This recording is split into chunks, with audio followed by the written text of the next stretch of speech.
정책 중 가장 문제가 되는 것이 무엇이냐고 묻자 로저스는 가장 큰 문제는 아베 그 자체라고 이야기하는데요. 일본은 사랑스럽고 좋은 나라이지만 안타까운 것은 매년 인구가 줄어들고 있고 부채는 점점 늘어가고 있으며 지폐를 찍어내어 경제를 유지하고자 하는 것이 문제인데 덕분에 주가가 올랐지만 그 혜택이 국민에게 간 것이 아니기에 문제라고 지적하면서 자신은 일본 주식 보유분을 모두 처분하였다고 이야기합니다. 또한 10월부터 일본의 소비세가 8%에서 10%로 인상되는 것에 대해서도 증세가 경제에 긍정적인 영향을 주었던 사례는 과거 어디에도 없다며 오히려 감세를 통해 큰 정부보다 작은 정부를 만드는 쪽이 좋고 지금 시대에 부채를 늘리는 것은 넌센스이며 감세로 국민이 그 돈을 사용하도록 하는 것이 좋다면서 증세 정책에 대해 비판했습니다.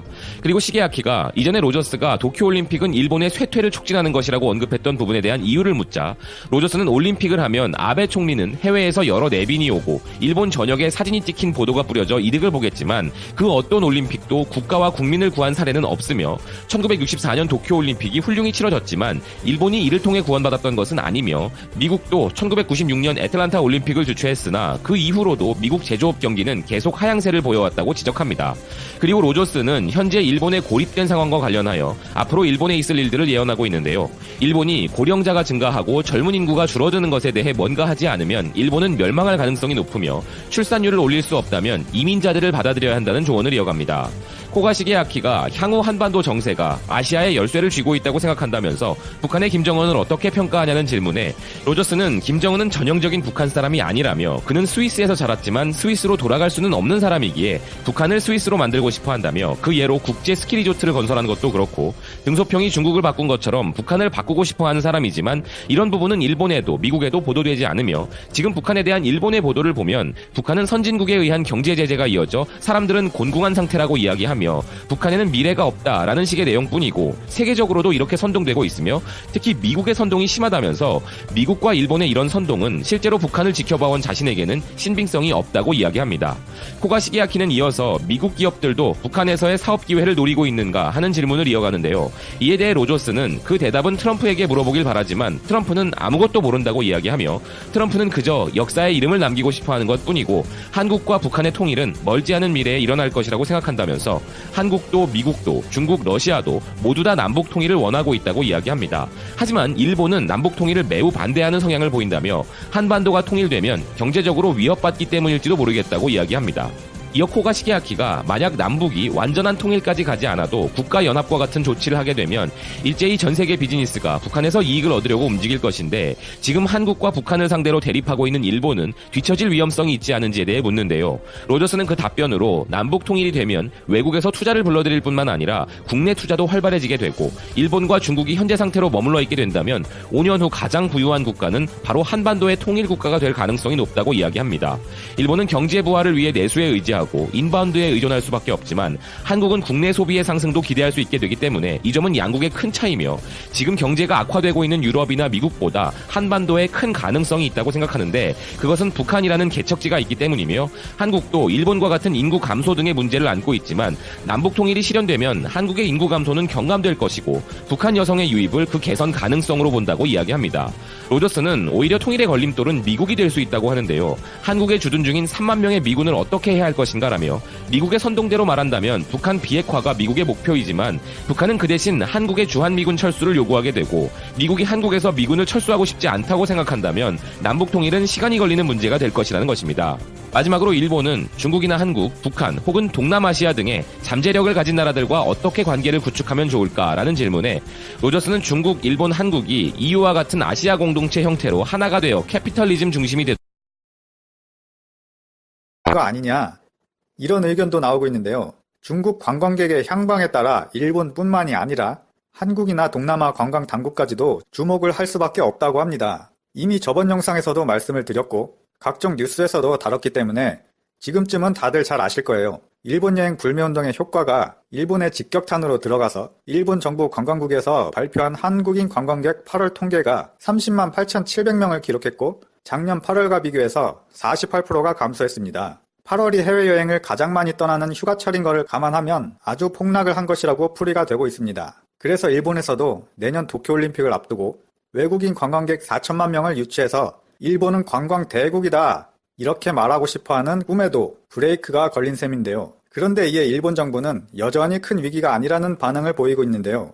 스가 요시히데 일본 관방장관 어록 중에 한국 방문객은 대폭 줄었지만 미국과 동남아가 각각 13%씩 증가했기 때문에 오히려 잘 된 거다 라고 하는 정신승리 발언까지 나온 상황입니다.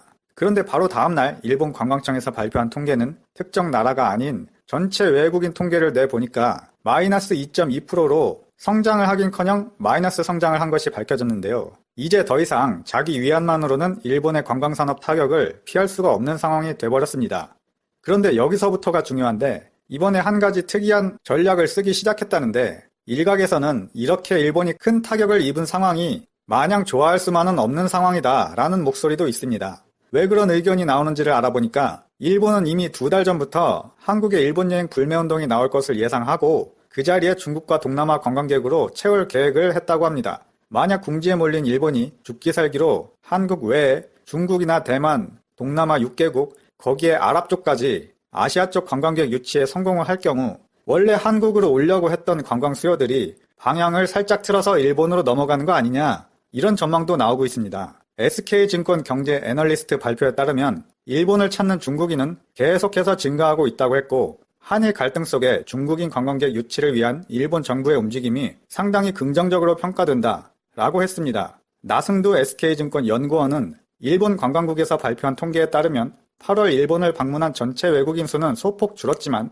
중국인 관광객만큼은 7월과 8월 2달 동안 200만 명을 넘어섰다. 올해 1월부터 8월까지 누적 수치는 총 658만 명이 중국에서 일본을 찾았다. 2018년 같은 기간과 비교해서 14%가 증가한 수치라며 한국인 관광객이 48% 급감한 것을 어느 정도 상쇄해준다 라고 판단했습니다. 또한 일본을 방문하는 중국인은 단체 관광객이란 점을 감안하면 여행 중에 쓰는 지출이나 면세점 쇼핑 이런 데 쓰는 돈이 어마어마하다는 점에 집중해야 한다 라고 말했습니다. 그리고 한국에서 일본을 가는 비행기편이나 배편은 줄어들거나 없어지고 있지만 중국이나 대만에서 일본을 가는 비행기나 크루즈편은 증가하고 있는 추세라고 이 점이 매우 고무적이라고 했습니다. 실제로 일본은 최근 아주 공격적으로 중국 관광객을 유치하려고 홍보에 전력을 다하고 있다고 하는데요. 그 중에 가장 큰 건으로 꼽히는 전자비자 시스템.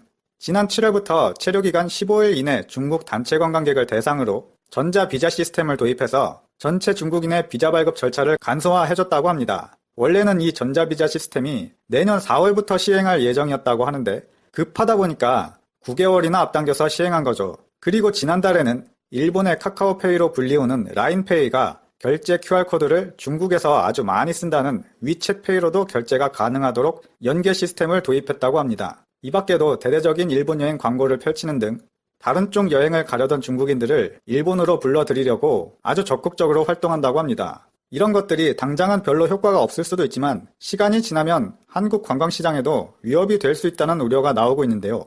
중국은 자타공인 관광객 수 1인당 여행경비 지출이 엄청나서 아시아 최강 큰손으로 불리우고 있는데요. 중국 입장에서 보면 한국이나 일본은 일단 가깝기 때문에 관광 성격이 비슷하다고 생각한다고 합니다. 이런 일본의 적극적인 러브콜이 이어지면 한국행을 계획하던 중국, 대만, 홍콩 등 중화권 관광객이 일본으로 방향을 돌릴 수도 있다는 의견입니다. 이런 현상을 보고 우리 문화관광부 관계자는 한일 양국이 노리는 중국인 관광객 타겟층이 다르다고 하면서 직접적인 영향은 크지 않을 것이라고 밝혔습니다. 그 근거로는 일본은 유커 위주로 그러니까 단체 관광객이 많이 가고 한국에 오는 중국인은 개별 관광이나 많아야 가족 단위 관광객이 오기 때문에 차이가 있다는 것인데요.